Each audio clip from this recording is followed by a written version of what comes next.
Гласот на Америка на македонски. Преку една деценија вашиот прозорец кон САД. А сега, директно од студиото во Вашингтон.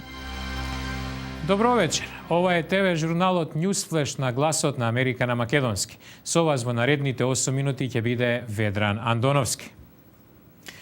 Во Македонија денес престојува американскиот заменик помошник државен секретар Томас Кантримен во рамки на балканската турнеја. Во Њујорк пак доцна синоќа по македонско време преговарачите на Македонија и Грција мина 2 часа кај посредникот на Обединетите нации Метју Нимиц, кој посредбата изјави дека нема нов предлог за името. Извештај на Јане Бојаджиевски. Не изнесов нов предлог. Во моментов има многу елементи на маса за кои дискутиравме изминатите години. Двете страни знаат кој е проблемот за прашањето и кои се можните решенија. Затоа не дадов нов предлог. Изјави посредникот на Обединетите нации Метју Нимиц по двочасовната средба со преговарачите на Македонија и Грција Зоран Јолевски и Адамантиос Василакис. Тој побарал од двете страни да продолжат длабоко да размислуваат за решение, да ги преразгледаат позициите, да преземат чекори во правец на градење меѓусебна доверба, да се воздржат од чекори кои предизвикуваат конфузија и недоразбирање, како и двата премиера, ако имаат можност да продолжат да се среќаваат. Нимиц оцени дека разговорите минале во добра атмосфера.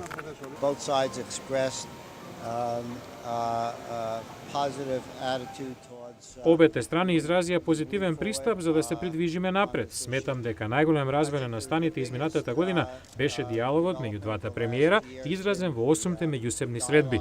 Мојот став гласи: како овој позитивен импулс да ја продлабочи меѓусебната доверба и разбирањето на највисоко ниво. Во фокусот на средбата било како да се придвижи преговарачкиот процес. Им го пренесов мојот став на преговарачите дека треба да разговараат за елементи за градење доверба и теми за дискусија, со кои би можеле да видиме дали ќе биде постигнат напредок. Обете страни ми соопштија дека сакаат да продолжат со моите напори за решавање на прашањето. Истакна посредникот, кој додаде дека не прецизирале датум за следна средба, но наскоро ќе го согласат.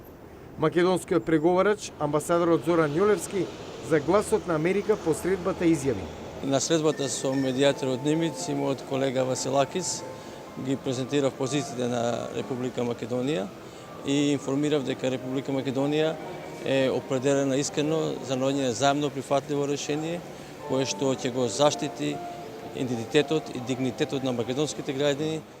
Грчкиот преговарач, амбасадорот Адамантиос Василакис, коментираше дека неформалните разговори биле добра можност да се види каде се движат преговорите по пауза од подолг период.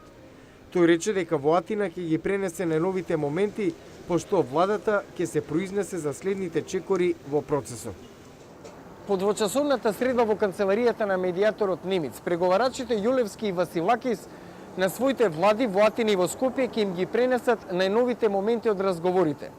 И двајцата велат дека наскоро ќе има нови средби, иако не обелоденија кога би се случило тоа и кои би биле можните локации. Јане Бојаджиевски, Глас на Америка на македонски, Њујорк. Египетската влада ги обвини САД дека се обидуваат да ја наметнат својата волја, додека Вашингтон тврди дека Каиро не го исполнил минималното ниво на реформи што го бара народот во земјата. Египетскиот министер за надворешни работи Ахмед Абул Гейт го критикуваше барањето на американскиот потпредседател Џо Бајден да се укине законот за вонредни состојби што овозможува притвор без обвинение. Портпаролот на Белата куќа Роберт Гипс коментираше дека САД чекаат на реални, конкретни мерки за забрзување на транзицијата. Американскиот председател со план за ширење на безжичниот интернет на 98% во земјата за да се стимулира деловниот растеж. Барак Обама ќе присуства на демонстрација во Универзитетот на Северен Мичиген на интернет студиите на установата и ќе се сретне со деловни лидери кои користат безжичен интернет за ширење на бизнисот. Републиканците во Конгресот не се согласуваат со планот на Обама да ја подобри економијата преку вакви иницијативи. Во продолжение на Newsflash во обид да поттикне штедење на енергијата, Американската агенција за заштита на животната средина, ЕПА, организираше национален надпревар за најекономична зграда, прв од таков вид во САД. Еве и зошто. На деловните и стамбените згради отпаѓаат 40% од вкупно потрошената енергија во земјата. Зградите во САД голтаат енергија. Затоа председателот Барак Обама неодамна на Државниот универзитет на Пенсилванија промовираше план за поголема енергетска ефикасност. Научниците од оваа установа работат на нови технологии за штедење на енергијата во деловни згради. Како во оваа стоковна куќа на Sears во сојузната држава Мериленд. Управникот Ед Маунтс вели дека го провериле и поправиле системот за разладување. Ги замениле сите 15.000 светилки со поекономични. Инсталирале сензори на движење, така што светилките не се вклучуваат се додека некој не е во просторијата. Како резултат, стоковната куќа е поекономична за 31% и заштедила $46,000 во издатоците за електрична енергија. По едногодишна преобразба и оваа деловна зграда во Арлингтон, сојузната држава Вирџинија, станала поекономична за 28% и заштедила $250,000 со еколошки светилки, осовременување на греењето и разладувањето и инсталација на компјутерски систем што го следи трошењето на енергијата. Майк Вилијамс, чија компанија ги издава просториите под наем, ја наведува главната промена во размислувањето. Едно беше да направиме промена во инсталациите, но најважно беше да го смениме нашиот однос кон енергијата.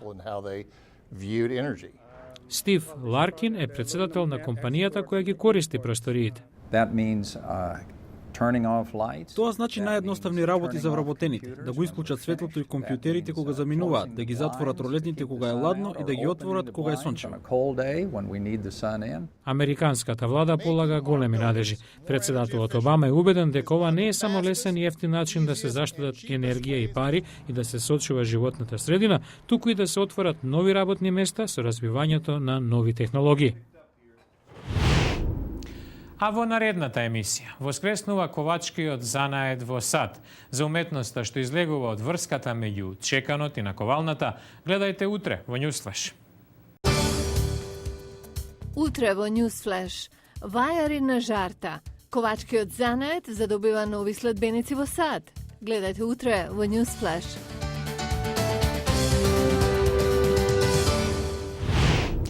Го гледавте Newsflash на Гласот на Америка на македонски. Со вас денес беше Ведран Андоновски.